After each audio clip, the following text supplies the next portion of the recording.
महक और युवराज ठाकुर जब अंजलि अवस्थी से मिलने पहुंचे तो माहौल काफी तनावपूर्ण और भावनाओं से भरा हुआ था। महक की आंखों में आंसू थे और वह अंजलि के सामने खड़ी होकर अपने मन की बात कहने की कोशिश कर रही थी, जबकि युवराज ठाकुर हाथ जोड़कर खड़ा था, मानो वह किसी बड़े अपराध बोध से गुजर रहा हो। अंजलि के चेहरे पर दृढ़ संकल्प साफ दिखाई दे रहा था। उसे समझ आ रहा था कि उसके सामने सिर्फ एक परिवार या एक व्यक्ति नहीं, बल्कि पूरे सिस्टम के खिलाफ लड़ाई चल रही है। वह खुद को मजबूत बनाए रखने की कोशिश कर रही थी, क्योंकि उसे पता था कि उसकी एक छोटी सी कमजोरी भी उसके दुश्मनों को मौका दे सकती है। दूसरी तरफ सीरियल की कहानी में लगातार नए ट्विस्ट देखने को मिल रहे थे। रानी मौजूमदार ने एक ऐसा खतरनाक प्लान तैयार किया था जो पूरी कहानी की दिशा बदल सकता था। उसने युवराज को साफ तौर पर समझा दिया था कि अंजलि अवस्थी को चुप कराना बहुत जरूरी है, क्योंकि अगर वह खुलकर सच बोलती रही तो कई बड़े राज उजागर हो सकते हैं। युवराज अंदर से थोड़ा डरा हुआ लग रहा था, लेकिन वह अपने परिवार और अपने भविष्य को बचाने के लिए किसी भी हद तक जाने को तैयार था। वह लगातार खुद को यह समझाने की कोशिश कर रहा था कि वह जो भी कर रहा है वह मजबूरी में कर रहा है। सीरियल में आगे चलकर हालात और भी ज्यादा जटिल होने वाले थे। मंत्री जी पर गिरफ्तारी की तलवार लटक रही थी और पुलिस लगातार सबूत इकट्ठा करने में लगी हुई थी। जैसे जैसे जांच आगे बढ़ रही थी, वैसे वैसे कई पुराने राज भी खुलने लगे थे। चंद्रवंशी परिवार के अंदर भी घबराहट का माहौल बन चुका था, क्योंकि उन्हें लग रहा था कि अगर सच्चाई सामने आ गई तो उनकी सामाजिक और राजनीतिक स्थिति पूरी तरह खत्म हो सकती है। वहीं दूसरी तरफ राजपूत परिवार के लोग अंजलि के साथ खड़े होकर उसका मनोबल बढ़ाने की कोशिश कर रहे थे। राघव सिंह राजपूत अपने परिवार के साथ अंजलि के घर पर रह रहे थे। वह रोज सुबह जल्दी उठकर घर के कामों में मदद करते थे और अंजलि के लिए खुद खाना बनाने की कोशिश करते थे। घर का माहौल थोड़ा भावुक लेकिन शांत था।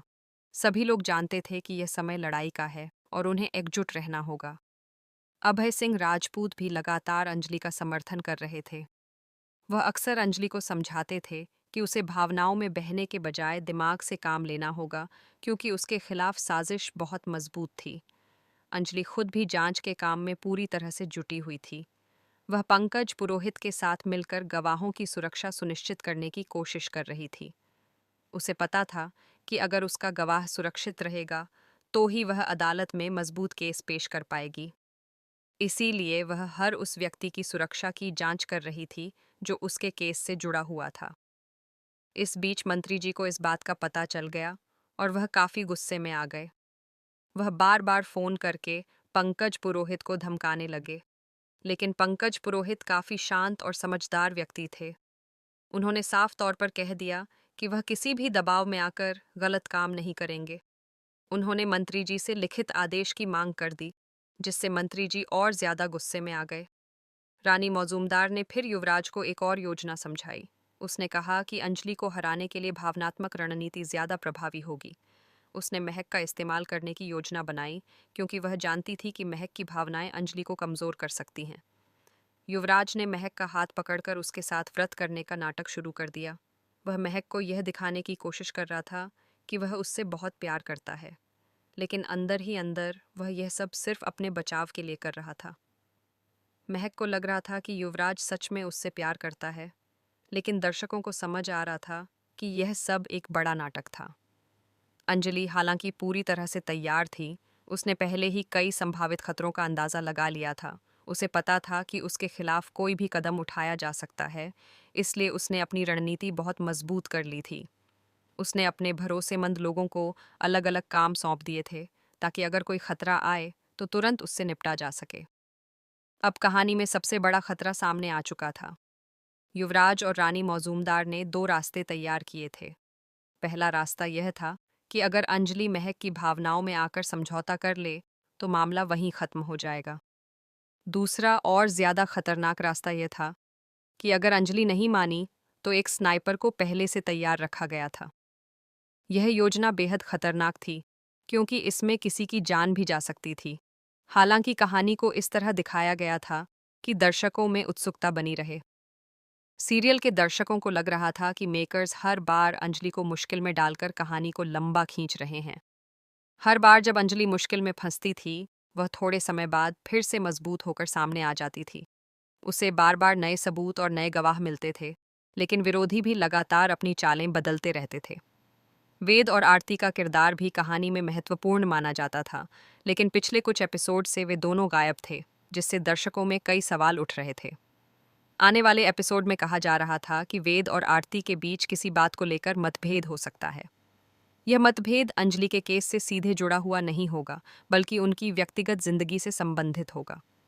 इसी बीच राघव सिंह राजपूत भी अपनी बेटी महक के पास जाने का फैसला कर सकते थे।